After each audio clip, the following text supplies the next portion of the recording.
you. Mike Dingeldein, principal with Steedham & Paul, and with me tonight is Carrie Malatesta, our senior interior designer on our team here for this project.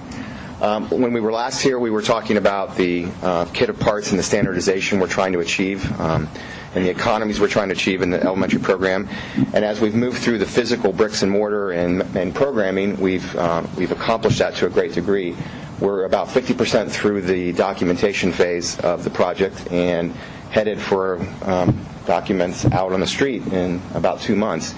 And one of the things that becomes part of that kit of parts discussion, and certainly part of how we secure materials and how we bid competitively and have some control over mixing and matching the variables that come to play in finishes in schools, we've tried to take that same thinking through the interior finish standpoint. And the big takeaway is that we want to be able to control the kind of finish and material interfaces that occur in all 13 schools. And we're here tonight to actually give you the opportunity to help us with a strategy that we think can do that. But I want to quickly kind of review how we've gotten to where we're going. We're certainly trying to take the same sort of thematic skills to the inside of the building. We're looking at, again, a mix of those traditional materials, but a little contemporary treatment. We are dealing with a partner that has continued to vet the best life cycle kind of uses of materials. VCT tile, vinyl composition tile, which has been a staple in schools for probably 40 years, is on its way out from the conditions of problems it has with substrate and those kinds of things, albeit it is a very economic material. Rubber tile seems to be what's been its best hope for replacement. The issues we find there are it has great material advantages over VCT, but the manufacturers are making it with all kinds of different module sizes and formulations. And so to imagine trying to coordinate a kit of parts approach for 13 schools with manufacturers that have very different solutions is part of why we're here tonight. We have a very primary, and I know people kind of laugh when I say that, a very primary approach to our color scheme. We have a very warmed up, neutral background. And that warming up, you can see the two sort of basic background tiles on the floor there, is for several reasons, not the least of which is the maintenance, cleaning, and wear and tear. By warming up the entire color scheme across the entire building, you get a much darker sort of background to deal with, and it helps hide dirt, it helps sustain cleaning, it helps sustain wear and tear, and we're very happy with that and have seen that succeed with lots and lots of schools, especially elementary schools and the districts we've served. And so we're taking that scheme and we're washing sort of that warm tone over everything. So as you see our blues and greens and I say reds, but they're more like rust oranges in these buildings, they are just accents. They are used sparingly, but they all also carry that same warm spectrum across all of them so that they all tie together in the end. This is the entry into the school as we come in. And it is, again, showing all those primary colors. This is probably the most heavily finished part of the building. We don't take the exterior brick anywhere past this interior entry here. And we do kind of introduce all the colors in the building scheme in this one space. The other thing about the whole approach to equity and economy is we decided not to vary the architecture. We are bricks and mortar, pretty much building for building, going to be very similar. And so to give the buildings their character and their identity, we're turning to more of a graphic approach. As you can see as you enter, there is a custom laminate panel, and it is not just signage, it's not wallpaper, it's not paper. It is actually a permanent building material, much like a kitchen countertop, that is going to allow us to identify the buildings and then take that identification system into other things that you'll see here in a moment. And so our approach is to make you very much aware that when you walk into this building, it is Prairie Norton Elementary and not Alton Hall Elementary, although the two entries themselves will be virtually the same from a physical architectural standpoint.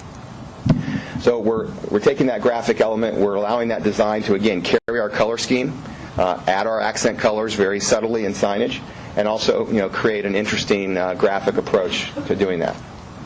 As we move into the cafeteria, again, we lighten up a bit.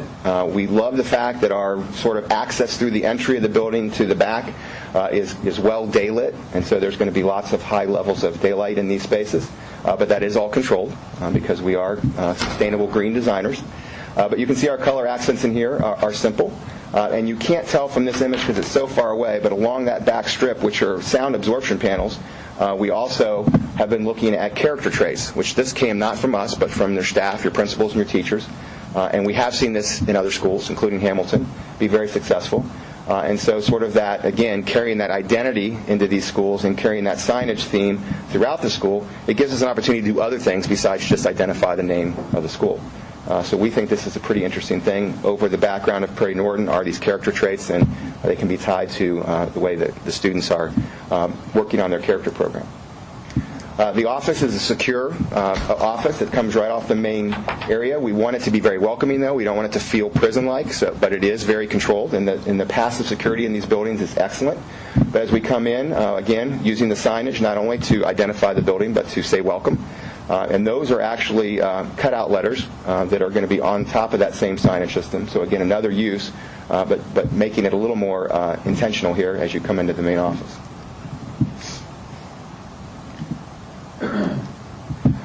The gym is a pretty generic space. The floor is alternate. We have an alternate to make it a wood floor.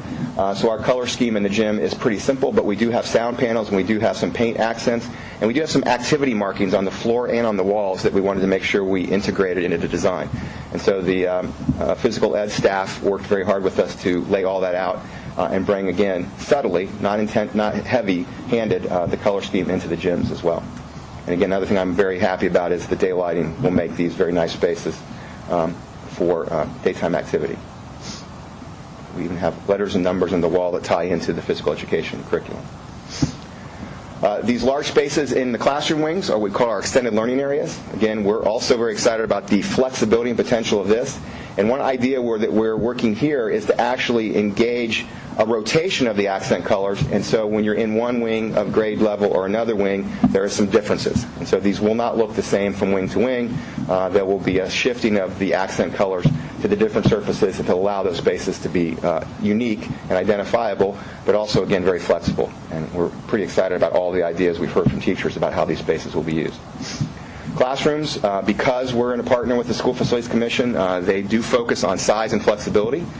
We have a area of carpet in every classroom that's for small group reading, but the primary finish in the classrooms is the rubber as well. The use of furniture here in this image is an option, but certainly we haven't made furniture decisions at this point in the project. It will be the last piece of our kit of parts decision making to do.